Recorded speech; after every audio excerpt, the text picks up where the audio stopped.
This update has Calgary Flames fans ecstatic. As Flames fans, we know that we're usually looking toward a brighter future to stay sane, and the best way to do that is by admiring Zayne. Team Canada announced its preliminary squad for the World Junior Hockey Championship, and two young Flames both made the roster. We're going to get to all that and more in this video, but first I want to welcome you to Flames Digest. I'm Mark Griffith. If you're new around here and you love the Flames, make sure you subscribe so you can stay up to date on all the latest news, updates, reports, and rumors revolving around your Calgary Flames. We would love to welcome you to the Flames Digest family. And first we got to talk about last night's game because it was another doozy, and it's funny because I think a lot of Flames fans are kind of at their breaking point, and that was clearly evident on social media, especially on Twitter after the Flames won last night's game 7-4.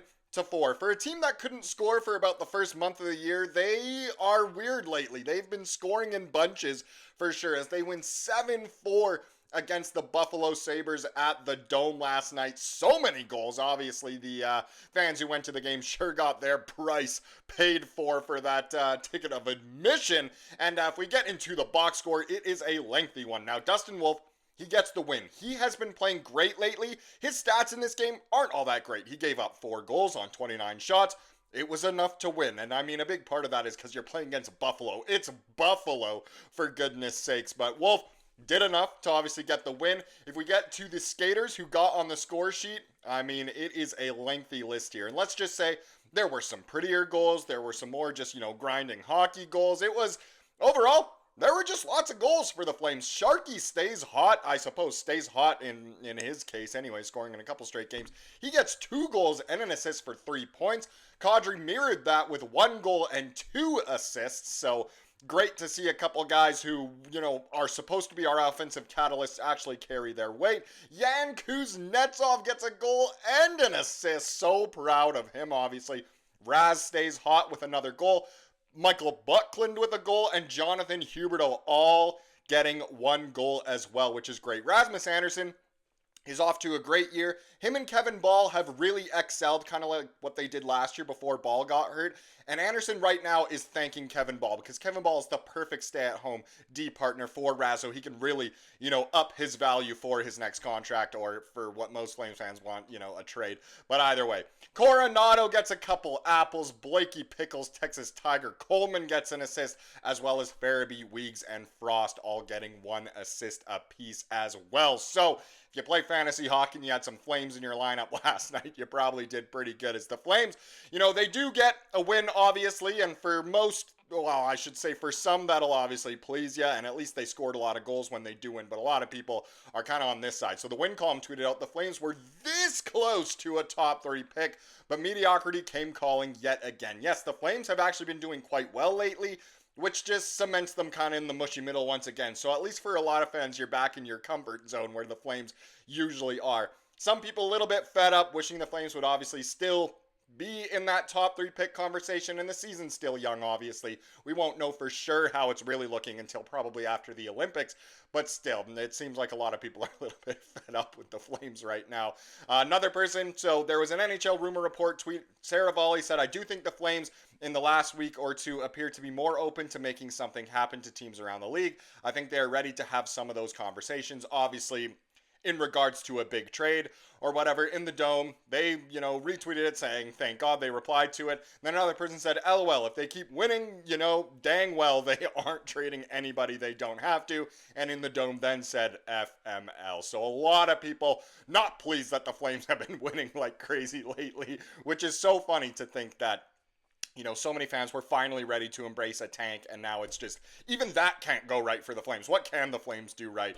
It is quite frustrating for a lot of people, obviously. Now, one thing that can go right is obviously talking about our youngsters, and I already said it in the intro. This was actually yesterday's news. Wasn't able to pop up a video yesterday, unfortunately, but if we take a look at Hockey Canada and their 2026 World Junior roster, obviously not the final roster, but just the players invited to camp, of course, feel free to zoom in or, pause and do whatever you need to in order to see these names, because I know that text is really small, especially if you're watching on your phone. But if you do take the time to pause, zoom in, do whatever you need, you'll maybe see some familiar names. But to make it a little bit easier for you, some good Flames news here.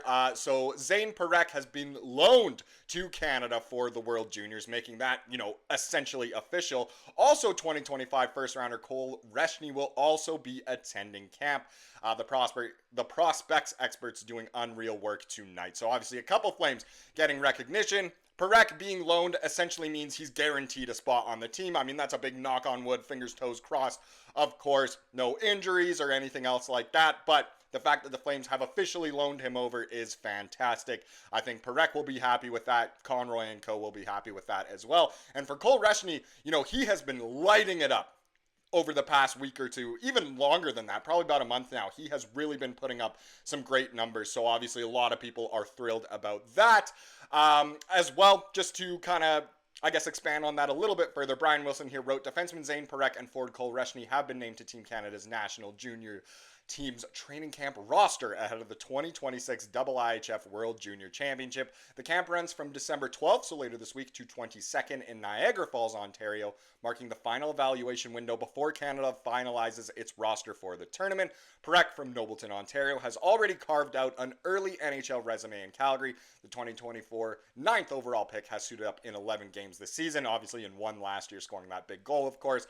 But it is great. A lot of people are saying, there's actually 3 Flames in this tournament. There's Gavin McKenna as well, but those dreams are really slipping away. It seems like the teams below us are playing bad, and the Flames just keep winning, honestly, which is, again, a little bit frustrating to some. But at least looking at these youngsters is quite exciting. More news in terms of youngsters here is that the Flames have a bit of a roster update. Defenseman Hunter Brustevich has been recalled from the Wranglers. Again, this was yesterday's news, but Brustevich did not end up playing in the game last night against Buffalo. This is due to the fact that Jake Bean is a little bit beat up, which I know a lot of Flames fans will kind of be okay with that. I mean, obviously you don't want anyone to get hurt, and no hate towards Jake Bean, of course, but a lot of people are thinking, if Brustevich can kind of slide in instead of Bean, not a huge problem with us. So Brustevich, who was acquired by the Flames from the Canucks in the Elias Lindholm deal, is having a solid season to date with the Wranglers, scoring 4 goals and 12 points in 23 games thus far.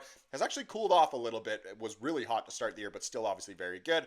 The 2024-25 season saw him put up 5 goals and 32 points in 70 games as a rookie. Not bad, almost a point every other game. While this is the right shot defenseman first call-up of this season, it won't be his first time seeing NHL action. Brustevich, along with Parekh, Morton, and Sunyev, were able to suit up in the Flames' final game of the 2025-26 campaign, a game in which they defeated the Kings by a 5-1 final. We all remember that one well. That was a lot of fun. Just interesting to take note of as well with this, roster update here. So Sea of Red Central said, if he's going to be on popcorn duties, is it really worth it? Yes, I know the money increase thing. Obviously, Brustevich gets more money if he's at the NHL level, but if he's not going to get played, is it worth it? That's kind of what people are saying.